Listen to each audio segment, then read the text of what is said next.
মামুনুল হক বিয়ে করিস তা কাগজপাতি কই? তোর কাগজপাতি এত লাগবে কেন? বিয়ে করলি ধৈলাটাই বিধবার উপকার করিয়েছে, বলেন আলহামদুলিল্লাহ। বিয়ে একাধিক করা, আলহামদুলিল্লাহ আসতে করলেন কেন? একাধিক বিয়ে করা এটা ভালো কাজ না খারাপ কাজ? জোরে বলেন কি কাজ?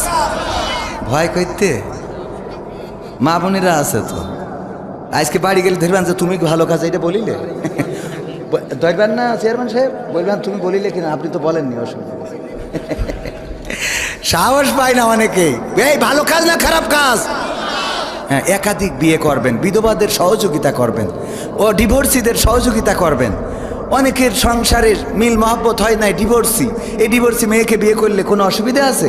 আমি তো মা বোনদের বলি, আপনাদের মন খারাপ হয় কেন? বাড়ি যদি বউ দুইটা হয়, একজন চাল ধুয়ে দেবে, একজন তরকারি করবে, ঠিক না বে ঠিক? একজন ভাত রান্না করবে, একজন তরকারি রান্না করবে, একজন কাপড় কেচে দেবে, একজন নেড়ি দেবে, ঠিক না বে ঠিক? একজন স্বামীর ভাত বেড়ি দেবে আর একজন পাকাতে বাতাস করবে। তোমার হাত পাখার বাতাসে আমার প্রাণ জুড়িয়ে আসে। কে? হ্যাঁ, হাত পাখার বাতাস।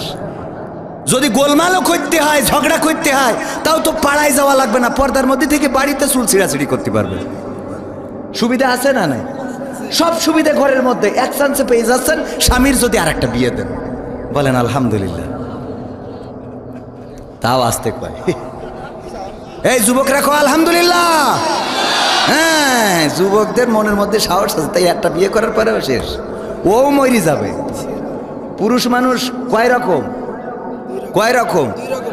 একরকম কি বোঝে না? একরকম হইলো জীবিত, 2 নম্বর হইলো বিবাহিত। বোঝা গেছে যুবকরা? 1 নম্বর কি? জীবিত, 2 নম্বর বিবাহিত। বিয়ে করেছেন তো আপনি মোটামুটি মরিছেন। এখন আপনার তারপরও বিয়ে করার দরকার আছে না নাই? যুবকরা বিয়ে করতে হবে, রাসূলের সুন্নাহ শুধু না, যৌবনকে কন্ট্রোল করার জন্য বিয়ে করা ফরজ। অনেকেই খালি কয় বিয়ে করা ফরজ, বিয়ে করা হারামও আছে।